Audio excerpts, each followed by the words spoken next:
And Nairobi's iconic hotels, taken down by the COVID-19 pandemic, are now staring at a bleak future. The establishments that generated revenue from business meetings and conferences have remained closed, even as the hotel industry forecasts a better 2021. Faisal Ahmed has the details.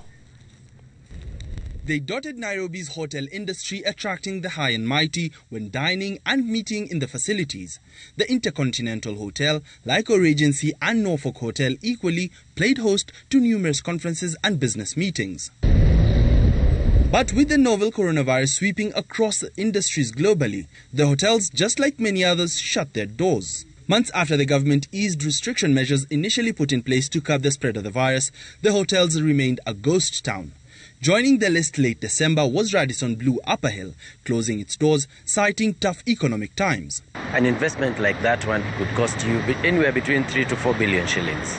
So if it's your first year of operations, you would expect that you're looking at probably a repayment period of about 15 to 20 years.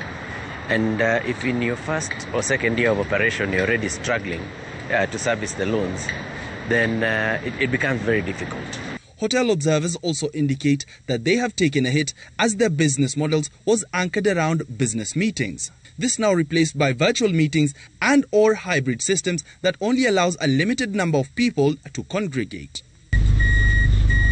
The InterContinental had, however, in August 2020 announced plans for a permanent closure weighed down by debt. Earlier in May, Fairmont, the Norfolk, announced a seizure in operations citing the pandemic and business uncertainty.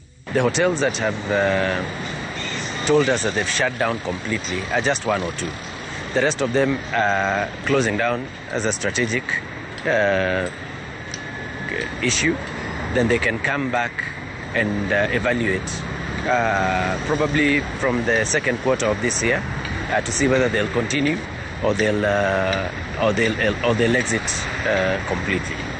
But as major hotels continue to suffer from the pandemic, some of their peers as well as boutique hotels have innovated to survive the tough times. We can use our rooms for meetings. Our rooms are big enough to hold that. You can have about like 4 to 5 people.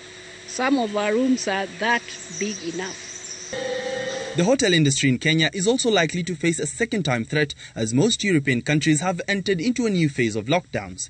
Kenya relies heavily on foreign tourists to keep the industry alive. We haven't received any inquiry, but we have been following the Health World Organization. We know the COVID vaccine must be applied, but we are yet to see what is being done in Kenya. In May, the government announced a 6 billion shillings stimulus package for the tourism industry to aid its recovery.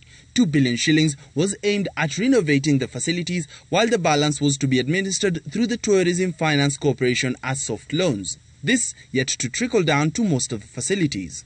Faisal Ahmed, Citizen TV, Nairobi.